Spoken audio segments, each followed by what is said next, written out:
এই দেশে এখন কবরেও মানুষ নিরাপদ না। পশু পাখির কথা বাদই দিলাম, আসলে তাহলে মানুষ নিরাপদ হবে কোথায়?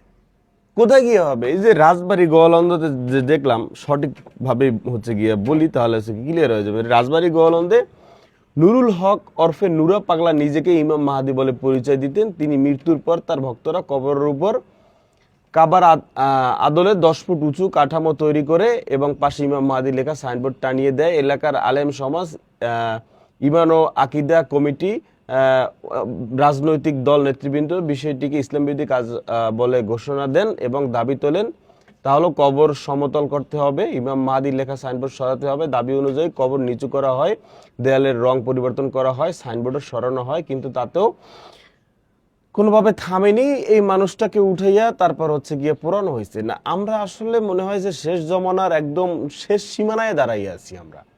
কারণ আমরা যখন হচ্ছে ছোটবেলায়, আমরা যখন ছোট ছিলাম তখন কিন্তু দিনের বেলা কবরের কাছ থেকে হেঁটে যেত, ভিতরে কাঁপাকাঁপি শুরু হয়ে যেত যে কবর।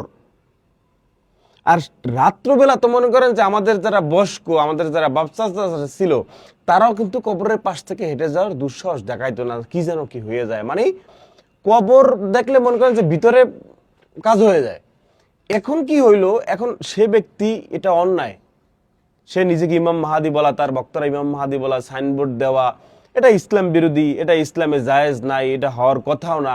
এখন ঘটনা হচ্ছে, আমার যেখানে প্রশ্ন, তাহলে ভাইয়া তুমিও কি তাহলে ইমাম মাহাদির পক্ষে? না, ইমাম মাহাদি, এই নুরা পাগলা ইমাম মাহাদির পক্ষে, সুযোগই তো নাই পক্ষে থাকার। না, ঘটনা হচ্ছে মানে আমাদের কি দিন দিন সাহস বাইরে যাইতেছে, নাকি অধপতন হচ্ছে, নাকি আমরা কোনো ধরনের, কিভাবে আসলে বিশ্লেষণ করব, মানুষটা কবরে মারা, সেই মানুষটাকে উঠাইয়া পুরাইতে হবে? মানে এটা কি, এটাও কি আসলে আছে নাকি?